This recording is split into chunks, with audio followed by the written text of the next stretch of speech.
Nagdesisyon ako ng araw na iyon na pumasok. Bahala na kung pagagalitan ako ni Aldrin. Mag-e-explain ako para maintindihan niya ang aking sitwasyon. Iniwan ko sandali kay Lucy ang bata. Buti na lang at naisalba niya yung pera niyang naipon at ibang damit niya. Sa kanya ako humiram ng 100 pamasahe sa jeep papuntang trabaho. Mahal na kung mag-taxi pa. Kahit papaano, nagpapasalamat ako kay Miguel, nangangamba man na baka kunin niya ang bata. Nagpapasalamat pa rin ako dahil kinupkup niya kami pansamantala at binihisan. Hindi nga ako nagkamali ng inakala, pagdating ko sa opisina, madilim ang itsura ni Aldrin ng mabungaran ko. Magandang umaga, sir, ilang oras na lang, lunchtime na, where have you been? Kung mag-a-absent ka o kaya'y malate ng konti, dapat sinabi mo agad. Nagyuko ako ng tingin at humingi ng tawad, I'm sorry sir, nasunugan po kami kaya ngayon lang ako nakasulpot. Nagbago bigla ang timpla ng mukha niya sa sinabi ko, I'm sorry for what happened, marahan niyang sabi at binalik ang atensyon sa binabasang papeles.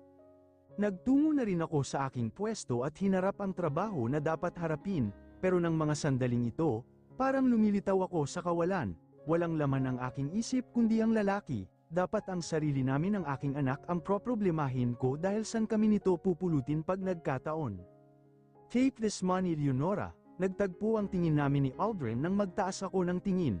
May sobre siyang hawak at iniaabot sa akin, alam kong pera ang laman noon. Tanggapin mo na ito, makakatulong ito kahit papaano. Napatitig ako sa sobrang hawak niya. Oo, kailangan na kailangan ko ito pero. Kailangan mo ito at ng anak mo, Leonora, and I'm sorry for being rude, please take this, may halong awang hayag niya.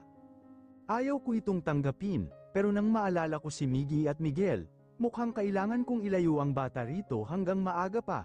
Tinanggap ko ito at nakita kong lumabas ang ngiting pinagkit niya ng ilang linggo sakin. Malaki ang halaga ng pera kahit di ko ito tingnan, sa perang ito, makakapagsimula kami ng aking anak pero babayaran ko si Aldrin kapag makabawi ako. Hindi na ako pinapasok ni Aldrin ang araw na ito, asikasuhin ko raw muna ang buhay namin ni Miggy, somehow, nakikita ko na talagang mabait siya pero nung nalaman niyang naanakan ako, bigla siyang umiwas. Nagtaka pa si Lucy nang bumalik ako bago magtanghalian, sinabi ko rin sa kanya na aalis kami ng mansyon ng mga Ventura. Ate, bakit po, nag-away na naman ba kayo ng asawa niyo, pakamot-kamot sa ulong sabi niya. Tanging iling lang ang sinagot ko, oras na magsasalita ako, baka maungkat ko pa ang di dapat ungkatin. Hinintay kong dumating sa gabing yun si Miguel, magpapaalam at magpapasalamat kami ni Miggy sa kanyang kabutihang loob, may bagong apartment akong nakita at bukas na bukas din ay pwede kaming lumipat doon. Eksaktong pagpatak ng 8:00 dumating ang lalaking hinihintay ko, tulad ng dati, napatulala na naman ako sa kakisigang taglay niya. Daddy, agad naman siyang binati ni Miggy at pinatrabaho. God, ang laking explanation nito sa anak ko. Nakagat ko na lamang ang aking lobby nang magharutan agad sila na parang mag-ama. Tinawag ko si Miggy. Lumapit siya sakin. Pinakiusapan kong mag-usap kami ni Miguel. Pumayag naman siya at masiglang tumakbo upang maglaro sa kanyang robot. Mr. Ventura, panimula ko. What? I'm tired Miss Ronquillo, aniya na tumalikod patungong hagdanan. Mabilis akong sumunod sa kanya sa hagdanan kahit natatakot ako. Gusto ko lang magpasalamat at magpaalam sa inyo Mr. Ventura. Pero wala akong nakuhang response, nagpatuloy lamang siya sa paghakbang at ako naman ay parang siyungang sumusunod sa kanya. Hindi mo ba ako tatantanin? Naiinis na humarap siya sa akin. Napasinghap naman ako sa pagharap niyang yun sa akin, hindi ko tuloy makapa ang boses ko. Nothing to say, tumaas ang kanang kilay niya at supladong napailing, hintayin mo ako sa sala. At agad akong tinalikuran. Tumango ako at di ko na siya sinundan, baka pag sinundan ko pa siya, baka ihulog niya pa ako sa hagdanan. Sa sala, matama akong naghihintay, halos umabot ako ng 1 oras na nakaupo roon at hinihintay na bumaba siya. Maya-maya pa'y narinig ko na ang yabag na ginawad niya, di ko na ito kailangan lingunin, alam kong si Miguel ito, pero sa labis kong idinismaya, dumiretso lamang siya ng kusina at nagtagal dun. Kung di pa ako nagsadyang pumunta dun, malamang pumuti itong mata ko sa kahihintay. Leaving, Panimula niya at tinungga ang isang Coke in can na kinuha niya sa ref. Napalunok tuloy ako ng di oras sa akto niyang yon. God, he's so hot and sexy, naka-boxer short siya at sando, para bang walang babae sa kanyang pamamahay, hindi tuloy ako makatingin sa kanya ng derecho. Where's Miggy? Aniya matapos lagukin ang lahat ng laman noon, para siyang uhaw na uhaw. He's playing down there, kainis, bakit ako nangangatal, dahil ba crush ko tong lalaking nasa harap ko, ang sarap kong kurutin. Ano nga pala ang sasabihin mo? Gustong umikot ang eyeball ko sa kabila ng pangangatal ko ngayon. Paano ba kasi? Nilagpasan niya ako at iniwan, para akong simay sa kasusunod sa kanya. Kung di ko lang naamoy ang panlalaking pabango niya. Nagsimula na akong mainis, di lang sa sarili ko, pati na rin sa kanya. Kung gusto niyo nang umalis, okay go, walang kaemosyong wika niya. Just close the gate after you leave. Wala akong guard eh. Actually Mr. Ventura, bukas pa ho, nakahanap naman ako ng tiyempo para magsalita at magpasalamat, gusto ko ngang ipagpasalamat, na binigyan ako ng chance ni Lord na makita ang kanyang mukha sa personalan, yun nga lang, tiyuhin ito ni Miggy at kapatid ito ni Rafi. Okay, tipid na lumabas sa kanyang bibig matapos kong magpasalamat, parang baliwala lang sa kanya ang sinabi ko dahil supladong iniwan niya at nagpatuloy sa paghakbang. Naiwan akong napaamang, ganito ba talaga ang taong ito? Hindi ko alam kung ano siya, kung sa bagay, mas maganda nga yun. Kasi kung pakikitaan niya ako ng kabutihang loob tulad kay Aldrin, baka di ko siya makalimutan at mahihirapan akong limutin siya. Ilang sandali pa'y narinig ko na silang nagharutan ni Miggy, tinawag ko naman ang bata para magpahinga. Umayaw pa si Miggy pero agad ding sumunod ng mismong si Miguel ang nagtulak dito. Tulad ng gabing yon, kay ilap ng antok para sakin, halos bali-baliktaran ko ang higaan para makatulog, ang dami kasing gumugulo sa magulong isip ko. Pero ang plano kong umalis kami kinabukasan ay di natuloy. But mom why, di mo na love si daddy? I thought, you'll be happy if andito na si dad. Nagsimula nang umiyak si Miggy nung nasa bakuran na kami. Para namang kinuyam ang puso ko. Kasalanan ko ito eh. Kasalanan ko talaga ito. Masasaktan ko siya ng todo sa gagawin ko ngayon. Pero baby, di ba love mo si mommy? Like what I've said before. Ikaw lang at ako, wala si daddy. Lumuhad ako sa kanyang harapan upang magpantay kami. Parang ulan na nagsipatak ang kanyang inosenteng luha. Sunod-sunod ito sa pagdaloy sa inosente niyang mukha, para siyang batang inagawan ng isang pag-aari niya. Akala ko, happy na tayo. Akala ko, one happy family na tayo. Hindi ko mapigil ang mapaluha, ang sakit pala pag nakita mong ikaw ang rason kung bakit siya nasasaktan. Gusto kong sabihin sa kanya ang totoo. Pero baka mas lalo kong masaktan ang inosenteng damdamin ng anak ko. Niyakap ko siya at kinarga. Aalis na kami. Daddy, tuluyan na siyang humagulhol ng iyak at tinawag ang lalaki, hindi siya nagwawala sa bisig ko. Pero ramdam ko ang gusto niya ang daddy niya. Ate, kawawa naman po si Miggy, sumisinghot na wika ni Lucy. Napakagatlabi lang ako ang mas kawawa, ayokong mag-conclude agad pero nararamdaman ko yon. Paano kung mahulog na ako ng sobrang lalim? Paano ko iaahon ng puso ko pag nangyari yon? Paano kung kunin niya si Miggy? Ang daming queries sa isip ko. Miggy, boses ito ni Miguel, nakatayo sa labas ng kanyang sasakyan sa may labas ng gate.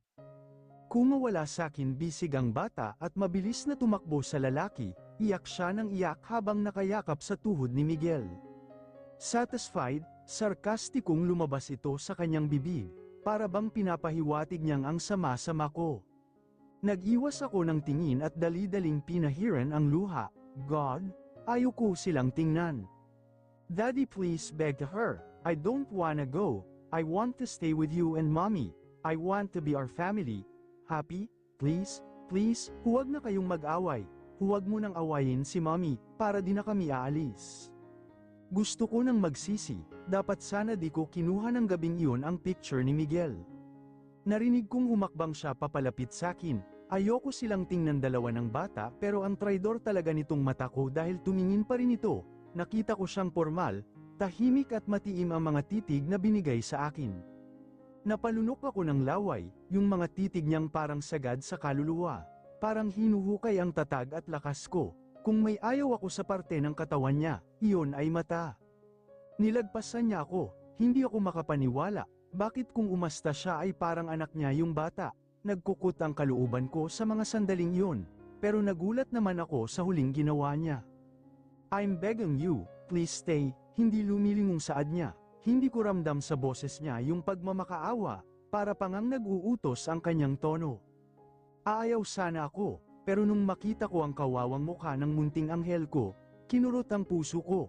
Nagdesisyon agad ako ng araw na yun na dito kami titira kasama ang lalaking ito. Sana di ako ipagkanulo ng puso ko, bahala na si Darna. Nakakalula ang nangyari, tuwang-tuwa si Miggy nang may sarili siyang nursery room na pusong laruan. Nag-shopping pa silang dalawa at binili niya ang lahat ng gusto ni Miggy, inispoiled niya ang bata. Nag-hire rin siya ng mga katulong na parabang bagong kasal kami at di ako dapat mapagod sa malaking mansyon. Mapaglaro ang tadhana. Ang taong pilit kong iniiwasan ay kusa akong pinapalapit ng tadhana rito. Talaga bang awa lang ang nararamdaman sa amin ni Miguel kaya kami kinupkup o may iba pa siyang dahilan? Di ko talaga lubos maisip dahil lang ba ito sa daddy thing? Saka nung makita kong may singsing sa daliri niya, parang bumagsak ang mundo ko. Isa na siyang committed, kaya siguro naaawa siya sa aking anak dahil may anak din siguro siyang naiwan sa States. Kung may anak siya, may asawa rin for sure. Nasaktan ako sa puntong yun. Hanggang paghanga lang ako at walang makakaalam ng lihim na ito kundi ako lang, itatago ko ito hanggang sa araw na bumalik siya sa kanyang pamilya. Tulad ngayon, araw ng Sabado at nasa kwarto lang ako at pinagmamasdan sa bintana si Miggy at Miguel na masayang naliligo sa malaking pool. Para nga silang mag-ama, magkahawig nga sila ng mata ng bata. Ngayon ko lang nakita na napakasaya ni Miggy. Halos di mapaknit ang mga ngiti at tawa sa kanyang napaka-cute na mukha. Ibang-iba ang siglang pinakawalan niya ng araw na ito. Inisip niya talagang mag-asawa kami ni Miguel at ama niya ito. Kung malalaman kaya niya ang totoo, ano kaya ang magiging reaksyon ng aking anak? Napabuntong hininga ako ng malalim. Andun din yung lihim na paghanga ko sa lalaki, parang nag-grow ito oras-oras kapag nakikita ko ang supladong mukha at matitiim niyang mga titig, napakagwapo niya. Nakatrunk lamang siya habang naliligo sa pool at napakahunk niyang masdan, lalaking lalaki ang kanyang dating at may six-packs abs pa, nakakatunaw ng puso para sa isang babaeng katulad ko. Nagulat pa ako nang makita kong kinawayan ako ni Miggy na sumali sa kanila sa pagliligo, labis akong namula. Isipin ko palang na maligo kasabay ang lalaki, pinanlamigan ako ng tuhod, mabilis akong umalis at humiga sa kama. Wala akong gagawin sa araw na yun kundi ang magtago sa loob ng napakalaking silid. Ngunit nagulat na lang ako ng ilang sandali ay may kumatok sa pintuan. Nagkunwari akong masakit ang katawan ko pero hindi ako nakaligtas sa kakulaitan ng anak ko. Hinila niya ako para bumaba at sumabay sa kanila sa pagliligo. Umayaw ako ng umayaw at ginawa ang lahat ng mga pagdadahilan pero parang alam yata niyang nagkukunwari ako, kaya ang hantungan ng aking paa ay sa malaking pool sa likuran.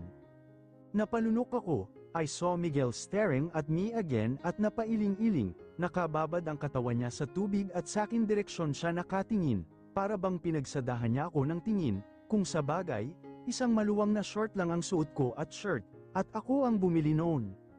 Ginamit ko ang perang inabot sa akin ni Aldrin pero pangakong babayaran ko yun, maliit lang ang ginamit ko at tinago ko sa drawer ang ilan. Maliligo ka bang ganyan ang ayos? May halong pang-iinsulto ang kanyang boses. Sino bang may sabing maliligo ako? At kung required talagang magsuot ng swimsuit, no thanks na lang, kahit kailan, di pa ako sumubok na magsuot ng ganyan kahit sa beach. Come on mom, nasa tubig na si Miggy, nakalitaw dahil may life jacket na pambata siyang suot, kamakaway sakin. Kung alam lang niya kung gaano ka-awkward ang lahat, di ko na nga maigawang igalaw ang katawan ko sa sobrang awkward. Hey, tumalon ka na, huwag kang pakipot, naghihintay ang anak ko. Muntikan akong napaubo sa huling part na sinabi niya, ano raw ulit, anak ko, anak niya, kailan, ngayon? Ganyan siya ka-desperado para ang kininang anak ko, ay hindi pala, sinasakyan lang pala niya ang damdamin ni Miggy. Tumalon ka na, nataranta ako sa malakas na boses niyang yun, bigla akong tumalon nang wala sa oras, nakalimutan kong hindi pala ako marunong lumangoy, nataranta ako, kaya ang naging ending, nalunod ako. Bigla naman akong sinakluluhan ni Miguel at dinala sa tabi. Maluha-luha ang mata ko at napaubo. What the heck are you thinking? Ba't ka tumalon, di ka naman pala marunong lumangoy. Madilim ang kanyang anyo at di ko man lang nakitang nag-aalala siya sa nangyari. Gayong siya itong may kasalanan. Nagyuko ako ng tingin at pinahiran ang luhang pamatak sa akin mata. Hindi ako syunga, sadyang natarantol lang ako sa nakakatakot niyang boses. Mabilis naman akong niyakap ni Miggy at pinayapa ang kalooban ko. Mabuti pa ang bata, alam niyang nasasaktan ako sa mga nakakasakit na salitang binitawan niya. And the worst pa, hindi siya humingi ng sorry, tinalikuran niya ako na siya pa ang galit. Hinamag ko na lang ang aking sarili, ito ang simula ng buhay ko na kasama si Miguel. Heto na, wala na itong urungan pa, dapat na akong masanay sa ugali nitong nakakatakot, baka sadyang ganito ang ugali ng mga mayayaman. Mabilis ang naging takbo ng araw, at sa loob ng mga araw na ito ay maraming nangyari, hindi ko na halos mabigyan ng detalye. Kahit papaano, sa umaga lang kami nagkikita ni Miguel, sa gabi kasi ay hindi na ako bumababa pa ng kwarto, natatakot ako sa kanya sa kabila ng paghanga ko, natatakot ako na mahulog ng tuluyan at di makaahon. Hindi rin ako sumasabay sa kanila ni Miguel kapag almusal, diretso ako sa trabaho at doon nakakain sa kantin, umiiwas? Oo, ito ang ginawa ko, tama na yung sinabihan niya ako ng syunga, masakit yun para sa akin. Hindi rin alam ni Aldrin na kay Miguel kami nakitira, baka kung ano ang iisipin niya, saka naramdaman kong parang nag-iba ang pakikitungo sa akin ni Aldrin, bumalik yung unang Aldrin na nakilala ko. Somehow natutuwa ako at di na siya naging hard sa pakikitungo sa akin. Si Miguel naman ay parang baliwala ang presensya ko sa kanya, ang tanging nakikita niya ay ang bata. Kung sa bagay, committed na siya sa iba, napaka-ilusyada ko talaga kahit kailan. Sa mata ng mga katulong, mag-asawa kami ng lalaki, gusto ko ngang matawa, masarap ako sa isiping yon pero sakin lang ang kasiyahan ko. Ma'am ang tawag nila sakin pero hindi ako pumayag dahil mas matanda sila sakin, tanging Leonora lang. Okay na ako Ron, hindi pa ako naaasiwa. Nalaman kong tatlo silang magkakapatid na lalaki, nakita ko ito sa malaking larawan na nakasabit sa marmol na dingding sa library. Si Miguel ang pangalawa at ang pangatlo si Rafi, magkakahawig ng mukha si Rafi at ang panganay, nakuha nila yun sa kanilang ina na napakaganda sa larawan. Si Miguel ay nakuha ang kakisigan at kagwapuhang taglay ng ama nila, parehang-parehas sila ng mata, kilay na sobrang kapal pero yung labi niya ay namana niya sa kanyang ina. Kaya pala hindi pinakasalan ang kaibigan ko, dahil isa palang maimpluwensya at napakayaman ang pamilya Ventura, kahit siguro kaluluwa, kaya nilang bilhin. Mataas ang dignidad siguro ang hanap nila sa isang babae, yung tulad nila kayaman, kaya pala nakayang paglaruan ng kapatid niya ang kaibigan ko, kung kaya ko lang gumanti na ako. Sa ilang linggo ko rito sa bahay, hindi ko naramdamang payapa ang aking kalooban, andan yung takot, napapanaginipan ko palagi na kukunin nila si Miggy, halos gusto ko ngang tabihan ang bata sa kanyang room. Mommy, why you so early? Mula sa akin likuran, sumulpot si Miggy. Nasa sala na ako noon at nagmamadaling lumabas para makasakay pa ng jeep sa unahan. Pupunta na ako sa trabaho, hinarap ko siya at binigyan ng isang yakap ng ina at halik, pupunta na ako sa work, ha, be a good boy rito. Nagmamadali ka yata, si Miguel, hindi na ako nag-aksayang sumulyap sa kanya. As usual, suplado at formal na naman ang mukha nito at nakapamulsa. Bye baby, pagpalam ko at tumalikod ng hawakan ni Miguel ang aking kamay, nagtatakang tumingin ako sa kanya. San ang goodbye kiss ni Dad, kiss mo siya, napamaang ako. Dati, si Miguel ang pinapakis ng batang ito sa akin, ngayon, ako na. Kailangan ba yun? Wala pa akong first kiss sa tanang buhay ko. Kung siya ang unang halik ko, papayag ako, iyon ay may kondisyon, huwag niyang isama pati puso ko. Sa kaiisip ko, si Miguel na ang hinila-hila ni Miggy papalapit sa akin. Sunod-sunuran naman siya, inispoiled niya talaga ang anak ko. Nasa harapan ko na ang lalaki, eye-to-eye, nakatingala ako, 5'4" lang ang height ko pero dahil sa heeled shoes na 2 inches, tumaas ako ng bahagya, walang kaemosyon ang titig niya, maliban sa akin na lamunin ng kaba sa lakas ng beat ng heart ko. Kiss, kiss, kiss, sinabayan pa ito ng cheer clap ni Miggy, na parang pinag-uuto kaming dalawa. Talagang batang ito, sumusubra na ang kakulaitan, pati ako nilalagay sa alanganin. Ang tagal, kung umasta, parang di pa nahalikan, supladong saad niya. Pinapalabas pang nag-inarte ako, ganun, kung alam lang niya ang totoo. Sa gulat ko, para akong nalipad sa kawalan ng mabilis na dumampi ang kanyang lobby sa lobby ko. Am I dreaming? Hindi ako makahuma sa aking kinatatayuan. Napangangalang akong nakatingin sa kanya, para akong na-hit and run sa Cloud 9, kung may Cloud 10, pwede na. Palakpakan naman ang ginawa ni Miggy at masayang nagsisigaw ng love ni mommy si daddy, love ni daddy si mommy. Acting like a virgin, sarkastikong lumabas sa lobby niya at tumalikod. Tinalikuran ako at iniwan na parang okay lang ang lahat. Para bang normal lang sa kanya ang ginawang yun sa akin. Para bang isang simple kiss lang at wala siyang pakialam. Lord! Sumigaw ako sa tuwa at tumalon ng tumalon. Hasmeyo, hinalikan ako ni Miguel. Pero syempre di ko ginawa yun, ang ginawa ko lang ay tumalikod at pumunta sa trabaho. Habang sakay ako ng pampasaherong jeep, dinama ko ang aking lobby, smack kiss lang yun pero uminag ang buong mundo ko, ang lakas ng karisma niya, I can't deny it, hindi tuloy ako makapag-focus ng maayos sa trabaho, para akong nakalutang sa hangin at epekto yun nung halik ni Miguel.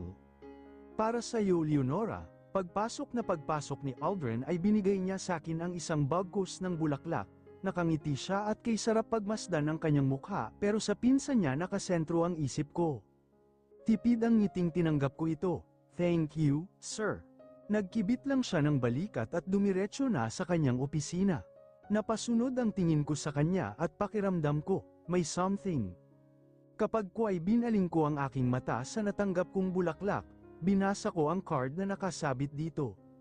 Pwede ba kitang imbitahan para sa tanghalian? Papayag ba ako? Oo ang sagot ng isip ko pero hindi naman sakin puso. Ang una ang nanaig sakin, baka si Aldrin ang lalaking nakatadhana para sakin, si Miguel na lang sana pero committed to someone na siya. After all, may gusto naman ako sa aking boss pero nawala yun nung araw na iniwasan niya ako nang malaman niyang may anak ako. Malay ko, baka bumalik ang paghangang naramdaman ko sa kanya dati, kalimutan ko dapat si Miguel, dapat lang. Walang patutunguhan ang lihim kong pagtatangi sa kanya. Masasaktan lang ako, may iwan pa, litaw na litaw ang ebidensyang may wedding ring ito sa kamay. Saka, sino ba ako para mapansin at magustuhan ito, kung sakali man magustuhan ako? May iwan lang akong luhaan tulad ng kaibigan ko, paanakan lamang ako at pagkatapos ay iiwan. Kailangan kong maging practical, hindi na ako bata, tumatanda na ako. Imagine, 25 years old na ako pero wala pa ring love life, 6 na taon na lang, lagpas na ako sa kalendaryo, dapat di na ako mamili, kung sa bagay, hindi naman ako namimili, ang mga lalaki lang ang umayaw dahil kay Miggy.